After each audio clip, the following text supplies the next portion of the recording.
Assalamualaikum warahmatullahi wabarakatuh dan salam sejahtera kepada semua peminat-peminat sukan tanah air.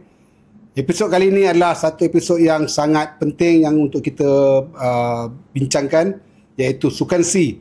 Dan ketika rakaman ni, Sukan C baru saja dirasmikan secara formal di Stadium Raja Manggalara di Bangkok. Dan bersama kita pada hari ini adalah orang yang mengulas malam pembukaan Sukan C tahun 2025. Dan kali ini sebelum rakaman ni dibuat, kita dapat satu cerita yang agak mendukacitakan. Sebelum ni kita dengar Cambodia hanya menarik diri daripada 8 acara dan meneruskan 13 acara yang lain. Tapi sebaik saja selepas pembukaan, mereka telah mengumumkan menarik diri sepenuhnya daripada Sukan C. Dan semua atlet-atlet mereka yang telah tiba di sana telah dipanggil pulang, dan yang berada di negara mereka untuk nak berangkat bagi acara mereka yang akan diadakan lewat disekat daripada hadir ke Bangkok. Dan Sukan C ni pula sebelum ini lagi sebenarnya dia ada banyak kluster, tapi sebabkan ada isu banjir, mana yang diadakan di Songkhla terpaksa dilonggokkan di Bangkok. Jadi sekarang semua acara ni berlaku di Bangkok, dan ada media-media dah melaporkan acara-acara yang dilakukan sebelum hari perasmian kurang mendapat sambutan. Stadium dilihat kosong, dan komen mengatakan bahawa rakyat Thailand sekarang ni lebih memikirkan tentang nasib rakyat mereka di Songkhla yang banjir dan sebagainya daripada memikirkan Sukan C. Jadi maknanya kita sedang melihat satu Sukan C yang pertama kalinya penuh dengan cabaran, dengan cuaca, dengan konflik di sepadan Thailand dan juga Cambodia. Bersama kita Tuan Haji Zainal bin Raub, memang seorang yang sangat dikenali dalam bidang sukan kerana beliau banyak terlibat dengan Sukan C, dan kita boleh mendengar pandangan beliau sendiri tentang apa yang sedang berlaku sekarang dan juga bagaimana kontingen negara kita menghadapi Sukan C kali ini.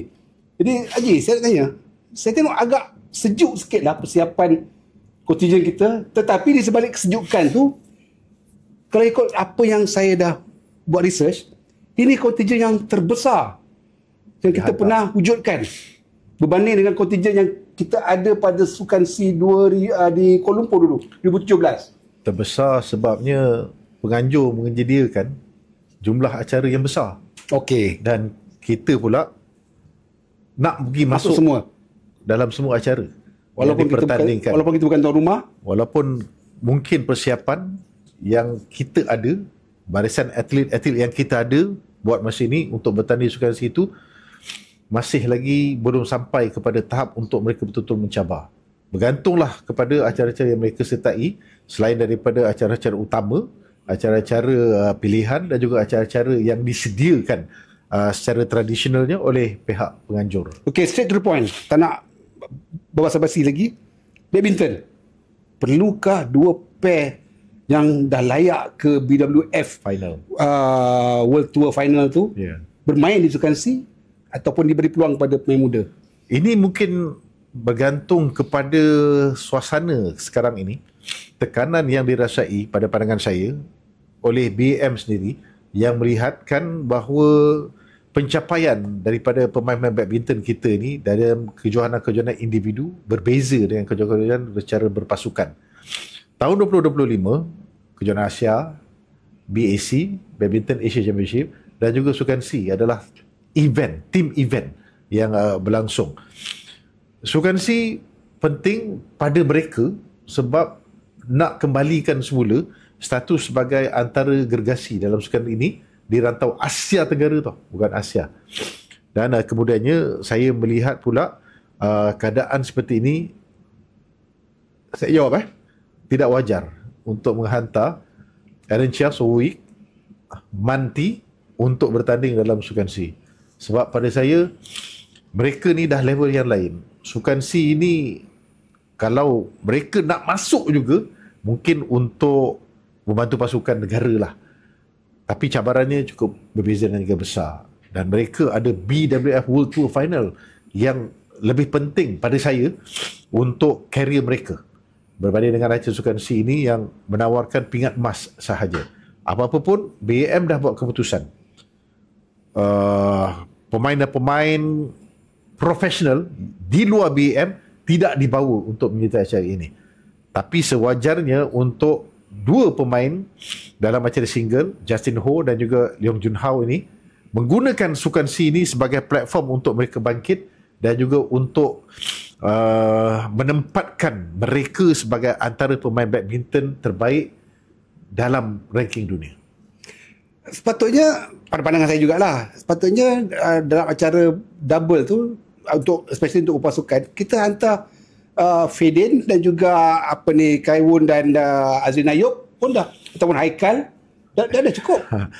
Okey, itulah sebabnya masalah yang berlaku sekarang ini. Fedin adalah pemain pro yang berada di luar BAM. Itu juga Azrin. Ya. BAM Azrin dan juga Tan Wee Kiong juga adalah merupakan pemain di luar BAM. Jadi pemilihan itu mereka lebih cenderung untuk memilih pemain-pemain BAM berbanding dengan pemain-pemain profesional. Dalam hal itu BAM pada saya mempunyai kelebihan lah. Keputusan adalah di tangan mereka dan mereka tidak mahu membawa pemain-pemain luar BAM ni sebab mereka tak tahu progres ataupun bentuk latihan mereka jalani ketika berada di luar itu.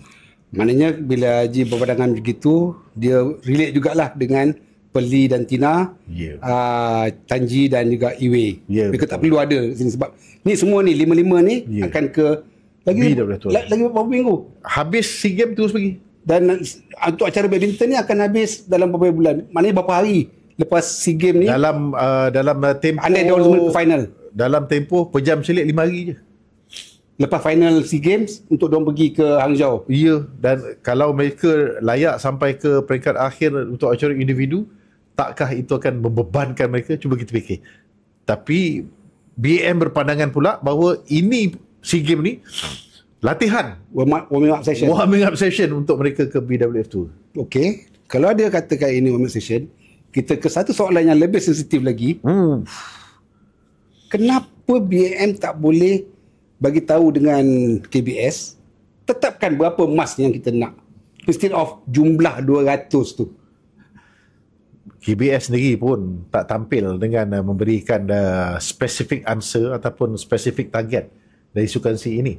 Selepas ditekan barulah munculnya angka 200 ini. Sebelum itu mengatakan bahawa tidak ada tekanan untuk para atlet berdasarkan kepada kajian yang dibuat oleh satu pihak daripada Jepun yang mengatakan bahawa kalau kita letak target atau letak sasaran, ini akan mendatangkan pressure kepada para atlet kita. Sedangkan pressure ini adalah part of the life untuk seorang atlet. Exactly.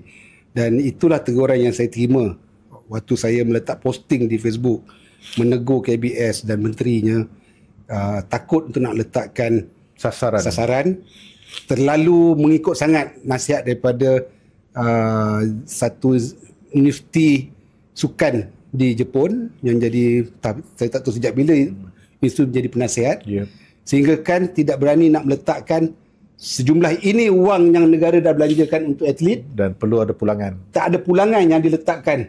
Betul. Dan bagi mereka meletakkan sasaran tu adalah satu beban pada atlet. Saya rasa ini saya boleh relatekan kepada di Kementerian Pendidikan, kita tak boleh rotan murid. Kita melihat kepada berapa kali dah SEA Games yang kita lalui.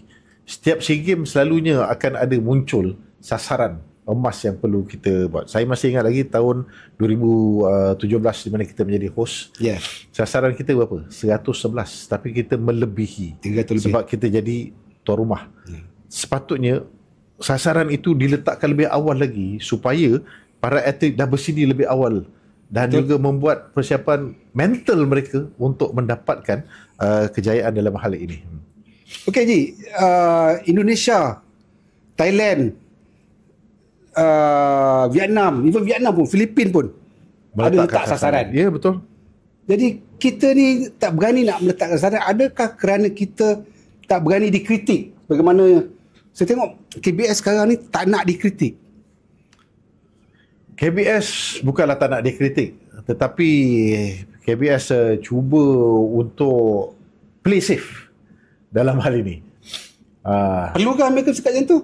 Saya rasa tak perlu. Tak perlu. Tak perlu. Sebenarnya yang paling yang paling penting sekali untuk KBS dan juga Majlis Sukan Negara atas nasihat Majlis Sukan Negara adalah terus meletakkan sasaran.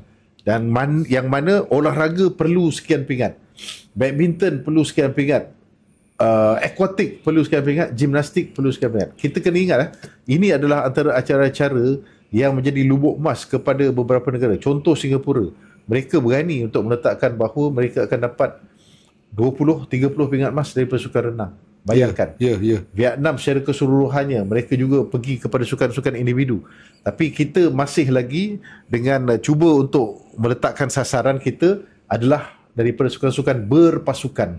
Yang mana itu adalah bukan satu kerugian dalam sukan-sukan bertemasya seperti ini. Saya rasa apa yang KBS buat pada hari ini untuk sukan C di Thailand ni, mereka mengikut 2007 punya rate. Okay, saya boleh kata rate lah. 2007 kita dapat 215 pingat. Kita dapat tempat kedua masa tu. Tapi jumlah atlet masa tu 428 orang je. Jangan lupa 2023 adalah antara pencapaian terburuk ketika kita beraksi di luar KL dalam pungutan pingat emas secara keseluruhan. 34 je pingat emas. Keseluruhan 175. Terlalu rendah. Antara yang betul-betul antara yang terburuk selepas di Vietnam 2003. Jadi kali ni kita ada 1142 atlet dan 515 pegawai bersama. Jadi itu kat situ dah ada lebih daripada 1,600 orang. Lebih. Kita masuk dalam 50 acara. Jadi menampung 1,142 dengan kos latihan dia orang sebagainya dan juga kos selama di sana. Kita letak sasaran 200 pingat tanpa warna. Saya lebih cenderung kalau macam kata KBS juga berani untuk mengatakan bahawa baik pencapaian di Thailand tahun 2025 ini adalah gambaran persiapan kita untuk jangka panjang untuk kita kembali menjadi juara keseluruhan pada tahun 2027 di mana kita menjadi host. Selalunya host akan cuba untuk jadi juara keseluruhan. Dan kita pernah melakukannya tahun 2001, kita pernah melakukannya tahun 2017. Jadi apa salahnya untuk KBS tampil berani untuk mengatakan bahawa okey, ini adalah atlet-atlet masa depan kita. Let's go for it, help them,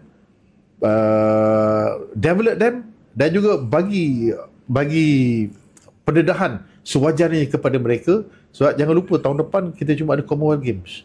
Satu sukan yang besar juga. Tapi 2027 andai kata kita berjaya, ini juga adalah satu gambaran bagaimana kita untuk menghadapi Olimpik 2028. Ji, kita sebenarnya dah 3 SEA Games. Kita makin menurun dari segi kedudukan. 3 circle SEA Games. Okey, 2019 kita di tempat kelima. Jatuh. Belakang Singapura lagi. Sebelum tu kita tuan rumah juara. Kita juara. Pergi ke next SEA Games kita nombor 5. Jatuh. Selepas Filipina tu 2021 di Vietnam, kita jatuh lagi nombor 6. Lagi jatuh. Kemudian last SEA Games di Kemboja, jatuh lagi nombor 7. Dan kita kena ingat lepas ni kita akan jadi tuan rumah balik. 2017 tu adalah kemuncak kepada kerjaya segelintir atlet-atlet yang banyak menyumbangkan pingat multi medalist untuk kita. Tapi selepas itu prestasi merosot adalah sebab terlalu ramai yang muda. Namun begitu sepatutnya dijadikan sebagai atlet masa depan lah.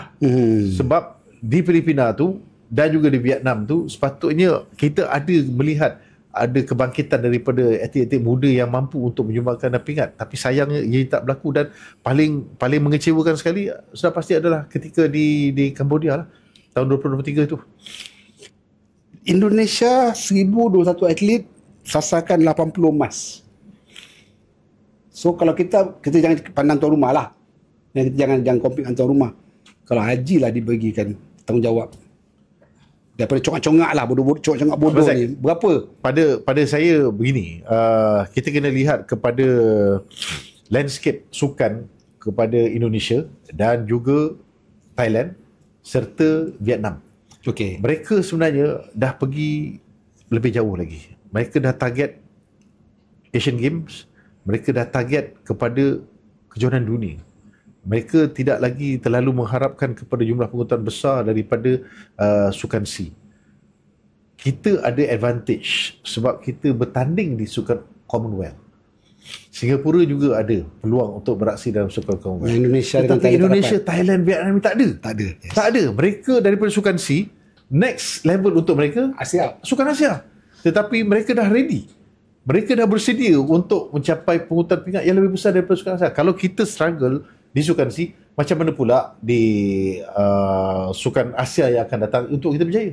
Sedangkan kita dah beraksi dalam Commonwealth, ada Australia, England. Betul. Kan? Jadi saya rasa kita lebih banyak dapat peluang yang lebih baik berbanding dengan Indonesia, Thailand. Ketika siaran ini saya percaya usaha-usaha masih terus dilakukan untuk menambah pungutan pingat kepada pasukan negara kita.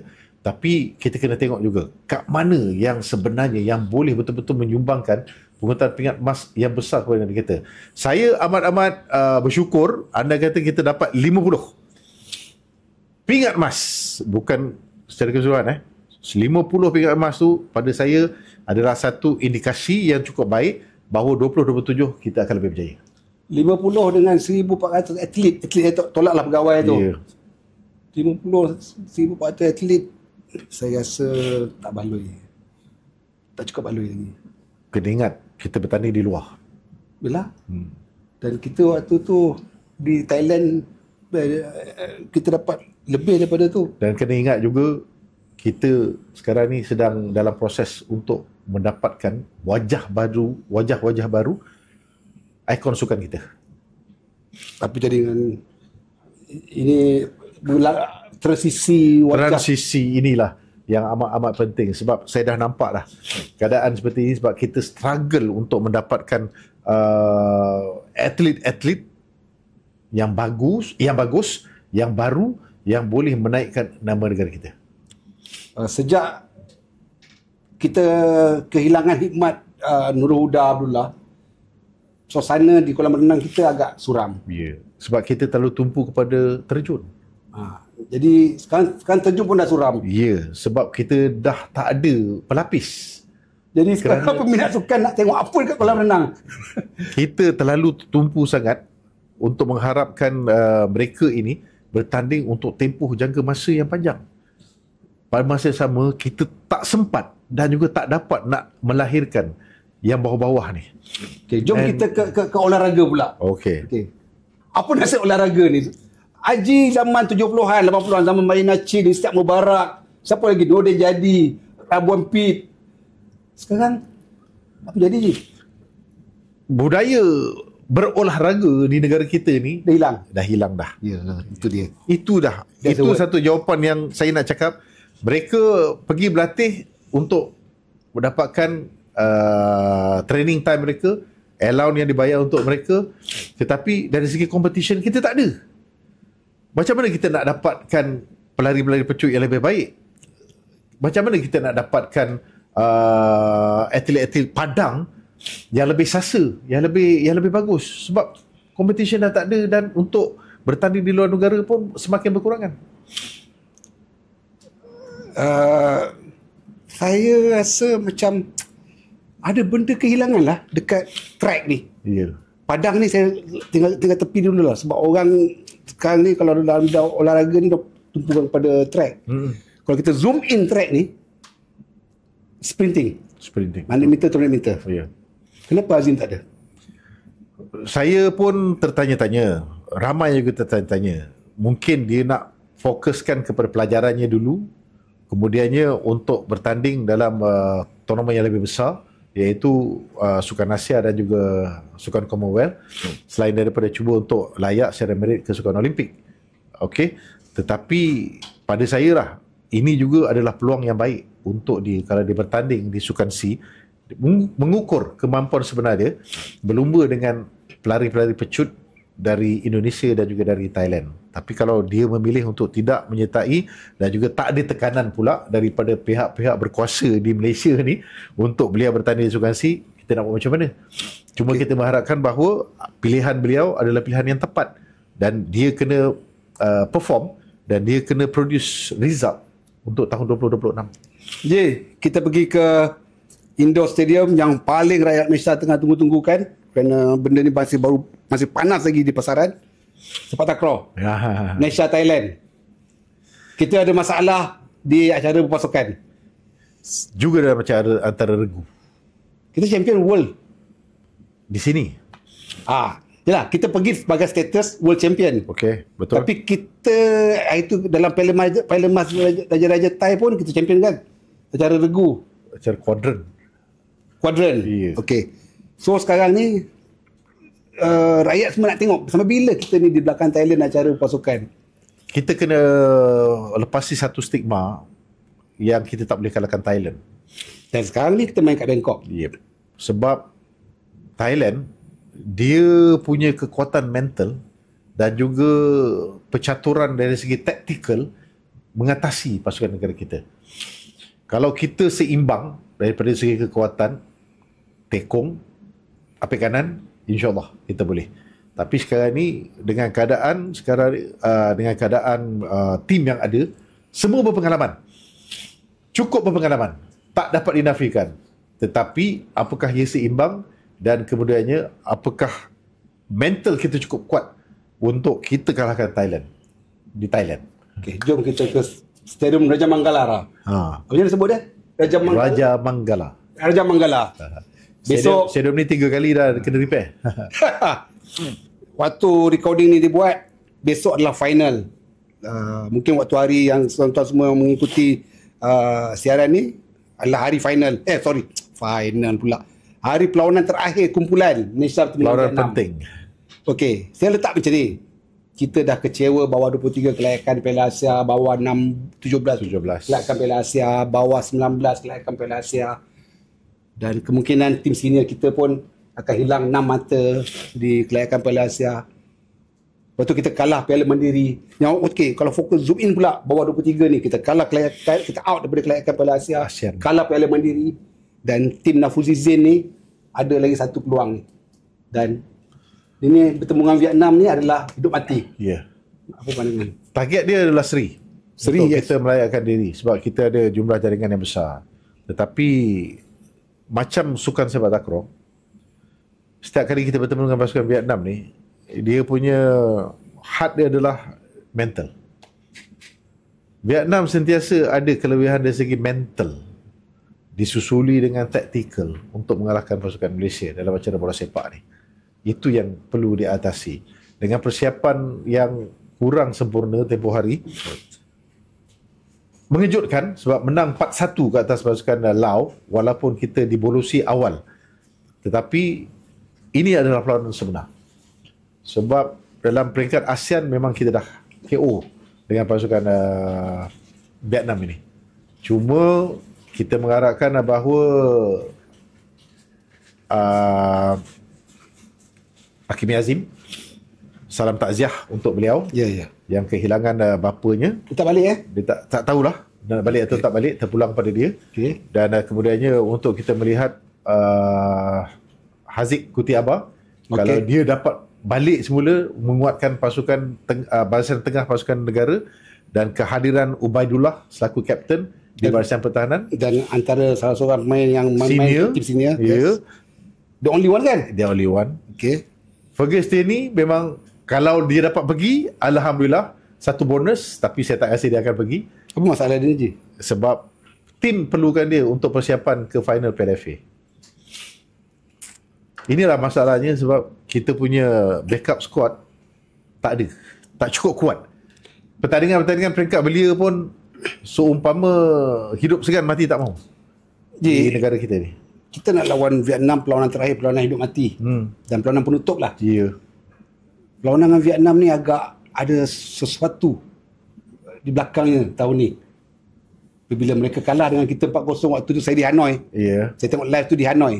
Saya dimaki oleh staf hotel di Hanoi kerana dia kata itu bukan Malaysia. Ya. Itu Brazil, Argentina. Jadi maknanya simboliknya mereka marah dengan Malaysia. Ya, betul. Atas peristiwa tu. Dan sekarang ni isu tu lah. Nanti kita ulas benda tu. Tim bawah 16 kita itu kalah dengan Vietnam. 4-0. Tim wanita kita dibelasah oleh Vietnam. berapa? 7.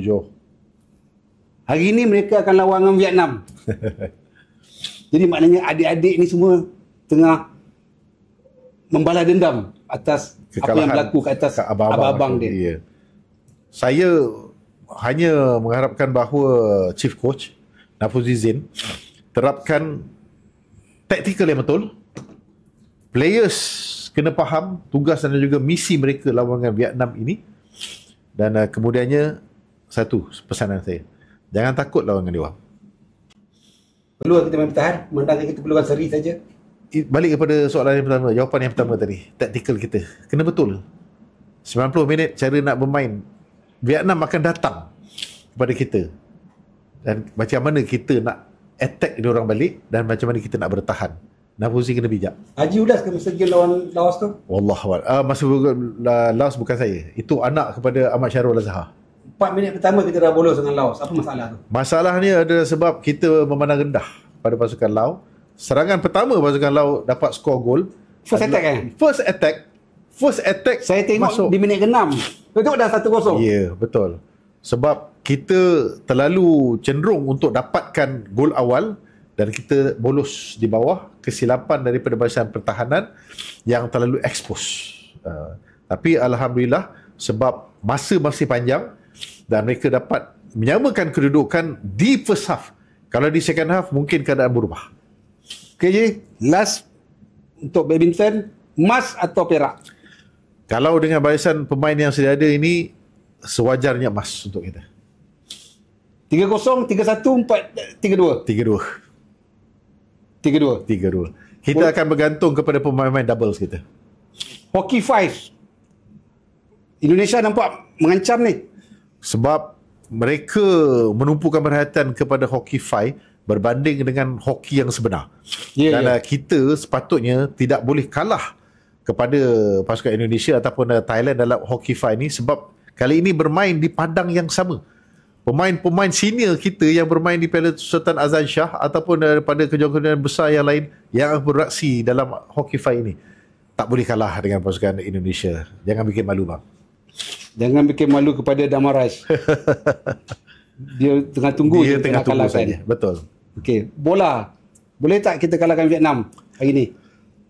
Saya rasa dapat keputusan seri itu merupakan satu langkah yang terbaik untuk beraksi di semifinal dan juga cuba untuk memburu pingat. Sebab kalau kalah memang kita takkan ada pingat langsung pun. Kalau kalah kita juga akan bergantung kepada kedudukan pasukan-pasukan lain, sebab tempat naib juara yang terbaik saja akan dapat layak ke semifinal. Oh, kita ada modal besar lah sebab kita kalahkan lawan besar itu. Kalau kita kalah besar, kita habislah modal kita. Buat apa? Padahal kita nak seri je kan? Ya.